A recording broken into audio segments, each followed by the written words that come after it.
तो अलकायदा ने धमकी दी है, बोले हम बम धमाके करेंगे। तो कर पाएगा क्या? हमने कहा भाई आप जो है बॉर्डर क्रॉस नहीं कर पाओगे। तो बॉर्डर क्रॉस करने की ज़रूरत कहाँ है क्या? लगता तो नहीं है। आइए देखें।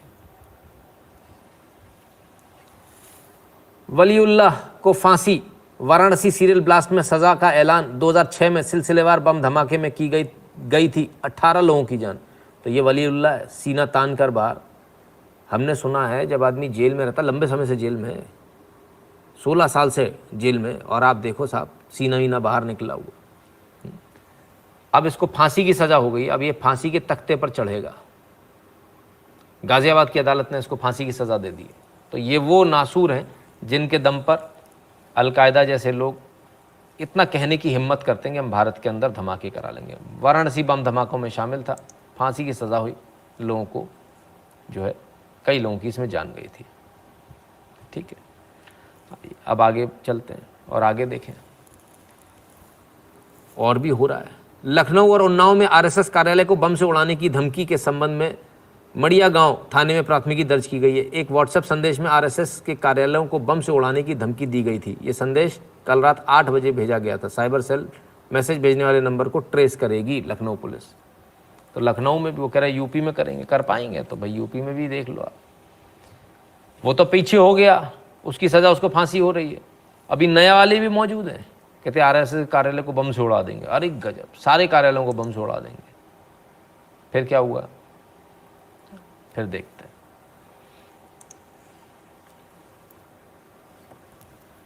ये रही फोटो। आहा, कौन है? राज मोहम्मद पुत्र मोहम्मद अंसार अली आ गए साहब। आरएसएस कार्यालय को बम से उड़ाने की धमकी देने वाला तमिलनाडु पुलिस की हिरासत में। प्रेस नोट, तमिलनाडु पुलिस ने उठा लिया। ये सोचे थे हमारा तो यहाँ कुछ बिगड़ेगा ही नहीं, हम तो तमिलनाडु में बैठे हैं, हमारा यहाँ कोई क्या उखाड़ लेगा। ओ हो, गलत फहमी में थे दादा आप।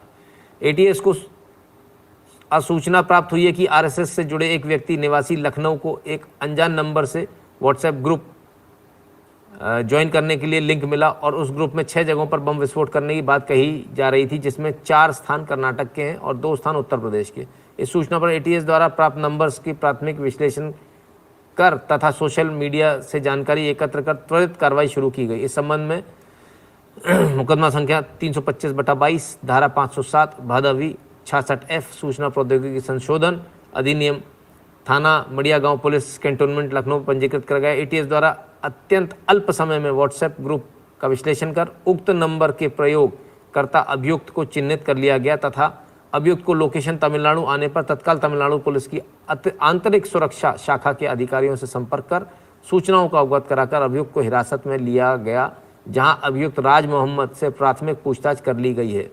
थाना मड़िया यूपीएस एटीएस संयुक्त टीम गठित कर तत्काल वायुयान से रवाना कर दी गई है, जो जनपद पदुकोट्टई तमिलनाडु पहुंच गई है।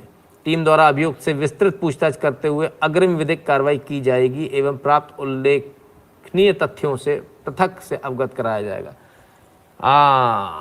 तो मैं तो इधर बैठा हूँ, उधर बैठा हूँ, फलान बैठा हूँ, ढिकान बैठा हूँ, तमिलनाडु मेरा कोई क्या बिगाड़ लेगा। गलत फहमी में थे, फंस गए। उत्तर प्रदेश पुलिस के हत्थे चढ़ गए और उत्तर प्रदेश पुलिस ने इनको फिलहाल अरेस्ट करा लिया। इनकी कस्टडी लेने पहुंच गई, पूछताछ कर रही है, लेकर उत्तर प्रदेश आएगी, है ना। और क्या है, आशिक का जनाजा है, ज़रा धूम से निकले। तो अब आएगा मज़ा। अनु मिश्रा जी धन्यवाद। अंकुर जी कहते हैं कुछ नहीं होगा गुरुजी, अगले 10 साल और में लॉर्ड ले लेंगे फांसी देने में। May be. राकेश जी कहते हैं sleeper cells are ready to blast in 700 cities on the same day, we need to trash them otherwise future is dark. कैसे करेंगे सर? ठीक है ना। तो खैर ये सब कुछ होगा जो आप कह रहे हो, मैं ये नहीं कहता नहीं होगा, लेकिन उसके लिए कानून का रास्ता है। ठीक है,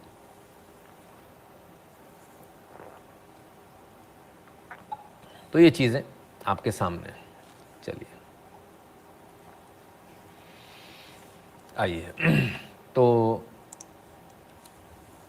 क्या हुआ था, कौन थे ये? आरएसएस के 6 कार्यालय, जिसमें 2 कार्यालय उत्तर प्रदेश के हैं, को बम से उड़ाने की धमकी देने वाला आरोपी राज मोहम्मद को तमिलनाडु के पुदुकुडी से हिरासत में लिया गया। तो हिरासत में आ गए साहब। तो वो जो कह रहा था अलकायदा, मतलब कुछ तो दम होगी ना, तभी तो कह रहा था। कुछ तो दम होगी तभी तो कह रहा होगा। चलिए, सिर्फ इतना नहीं है अभी। चलिए, तो फिर क्या हुआ आइए देखें। जम्मू कश्मीर बीएसएफ ने कल रात कनाचक इलाके में एक ड्रोन गतिविधि देखी, उस पर गोलियां चलाई। तत्काल पुलिस को तैनात कर एंटी ड्रोन एसओपी का पालन किया गया। कनाचक के दयारान इलाके में रात करीब 11 बजे पुलिस दल ने ड्रोन गतिविधि को देखा, उस पर फायरिंग की। फायरिंग करने के बाद फिर क्या हुआ, फिर साहब ये ड्रोन पकड़ लिया गया। ये ड्रोन आ गया और इसमें टिफिन बॉक्स थे, लंच बॉक्स थे। इसमें क्या था, ये कैरी करके ला रहा था। ड्रोन से जुड़े पेलोड के नीचे लाया गया। पेलोड में बच्चों के टिफिन बॉक्स के अंदर 3 चुंबकीय आईईडी पैक किए गए थे, जिसमें अलग अलग समय के लिए टाइमर सेट किया गया था। आईईडी को निष्क्रिय कर दिया गया और एक नियंत्रित विस्फोट के माध्यम से डिफ्यूज किया गया। मामला दर्ज किया गया। तो साहब ये स्थिति है। अब ड्रोन्स का इस्तेमाल हो रहा है पाकिस्तान की तरफ से। ये सारे जो हैं पाकिस्तान और अमेरिका का खेल है, जितना आप देख रहे हो, ठीक है। चलिए, और जो लोग यहाँ बैठकर ये कहते हैं कि भाई हमारे आका, हमारे जो अब्बू हैं वो तो सऊदी वाले, बाहर वाले, उनके लिए भी एक मैसेज है। एक हमारे यहाँ से एक बच्चा गया जिसका एक्सीडेंट हो गया। एक्सीडेंट किसी का भी हो सकता है। अब उससे ब्लड मनी मांगी जा रही है। 4 साल से जेल में बंद है। सुनिए।